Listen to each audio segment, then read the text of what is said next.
What is up, everybody? J Nell here with my UFC 242 recap video, and I have to be real quick about this. As you see, I am losing daylight, so we're going to speed through this. Now, I told you have to follow me on all social media platforms. I did all my picks for the whole main event on IG and Twitter about a half an hour before the main event started. This was the UFC's first event from Abu Dhabi, so it started at 11 o'clock a.m. So my predictions got out there about 10:30. So you have to follow me everywhere. Anyway, let's go ahead and get into this because I got 4 out of 5 picks, y'all. Great night for me. Now let's talk about this. First up, I got this pick. I chose Diego Ferreira to beat Mairbek Tusimov, and I'm just going to say I'm going to be speeding through these names and probably butchering the crap out of them. So I got my pick. He beat Mairbek Tusimov in a 3-round decision. I totally agree with the decision. Mairbek probably got that first round. He seemed to be landing the harder punches, the cleaner punches, and more of them. But Diego, just with constant pressure, even in the first round, he was still walking through those shots. The constant pressure eventually wore down Mairbek, who actually hasn't been out of the first round that many times, and he started to slow down. He started to gas. His defense started to get lax, and Diego just started to pour it on, where he was tagging Mairbek, especially in that third round. He started to beat him up a little bit, actually. So this is a great win for Diego. Who would you like to see him fight next? Next up, I got this pick as well. I chose Curtis Blaydes to beat Shamil Abdurakhimov. And he did in the second round. This was a total and complete domination. In the first round, it wasn't very long before he was able to take Shamil down and ground and pound him. By the end of that first round, he was saved by the bell. Curtis Blaydes had worked to a full mount and was dropping bombs, like I said, saved by the bell. Second round, he easily took him down again with almost no resistance. Got full mount again up against the cage, started landing bombs, eventually land an elbow that you saw basically explode Shamil's nose. Shamil grabbed his face. When you do something like that and you stop defending yourself, the ref's going to stop the fight, and that's what happened here. The ref stopped the fight. Great stoppage for Curtis Blaydes. This is the heavyweight division. You know, it doesn't take much to get a title shot, so who do you think should be next for Curtis Blaydes? Next up, got this pick as well. I chose Ismail Makhachev to beat Davi Hammels. Whew. And he did in a 3-round decision that I totally agree with. He basically just outpointed him. He was quicker to the punches. I think he was just a bit faster as the fight went on. He seemed to be landing cleaner. He seemed to be first. He seemed to be initiating more. He seemed to be controlling the center of the octagon more, pushing the pace more. So he outpointed him to this victory. I totally agree. So again, who should be next for Ismail? Now, co-main event, the only pick I did not get. I chose Edson Barbosa to yet again beat Paul Felder. He did not. 3-round decision. It was a split decision in favor of Paul Felder.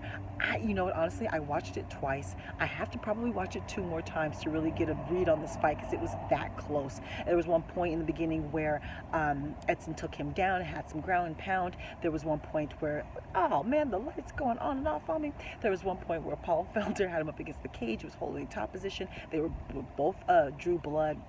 I believe there's a punch there. Felder had a nice cut over his face there and was bleeding more, but that doesn't mean that Edson was doing more damage. Sometimes, like I said, some people are bleeders, some people aren't. So again, I'm okay with the decision because it was razor thin, but you let me know who you thought won that fight and why. But either way, this is a great win for Paul Felder coming back off of having a collapsed lung in his last fight. He's had some rough outings, so just hopefully he's okay and he can go ahead and get back in that octagon as soon as possible. Who do you think should be next for Paul Felder? Now, main event, and still, I got this pick, and still, the UFC lightweight champion, Mr. Khabib Nurmagomedov. He successfully defended his belt against Dustin Poirier.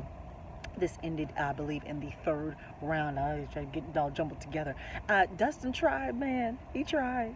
The first round, he was trying to be measured. He was trying to pick his shots. He was throwing some kicks, trying not to be predictable. Khabib eventually, he did not play with him on the ground. He did not try to prove a point, did not try to stand. He took him down. And when he did, you saw the difference in the grappling. He had this move where he goes for the takedown with the one leg and then he trips the other leg. Such a slick move that Dustin really could not defend against. Every time he tripped that leg, Dustin went down. He took him down at will and then ground and pounded him out. Second round, Dustin knew, I got to try to knock him out. So he went for it, and he stunned Khabib a couple of times, especially when he got, like he said, instead of winging punches, he started putting together some combinations. He started moving forward. He got real aggressive, and he stunned Khabib. There was a moment where he knocked him back, and Khabib just basically started running away from him. And he himself, he said, I didn't go full blown because I just wanted to be measured. But honestly, I think that might have been his shot. He landed a knee and a couple of other things, but that might have been his shot right there.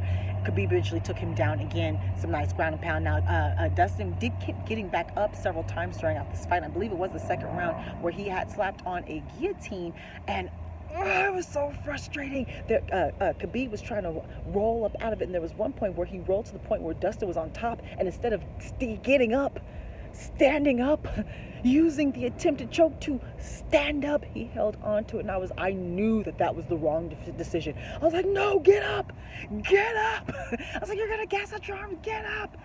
There's probably 2 moments within that where he had that guillotine where he could have used it to stand up, and he did not. He wore out his arms. Eventually, I believe it was in the beginning of the third. It could have been the end of the second. Someone correct me if I'm wrong, but I believe it was the beginning of the third where Khabib took him down, got his back, rear naked choke, tap, tap, tap, and still. Let me know how you did on all your picks. Let me know any injury updates. Let me know who you think everyone should fight next, especially Khabib. He's talking about GSP in a different country now. Y'all already know who I think he should fight next. And that is Mr. Tony El Kakui Ferguson. If they don't give my boy his shot, I feel like I'm gonna bust a blood vessel or something. Give the boy a shot. I don't want to say GSP. I definitely don't want to see any Conor rematches. All I want to see is Nurmagomedov versus Ferguson. So you guys let me know who you think he should fight next, all the injury updates. Let me know how you did on all of your picks. Follow me on Facebook, Twitter, and Instagram, Snapchat, and all my other Apple platforms, because I do things I don't necessarily get out on YouTube on time, as you can see. And yeah, subscribe, like, talk to me, take care, and goodbye. Sorry for the horrible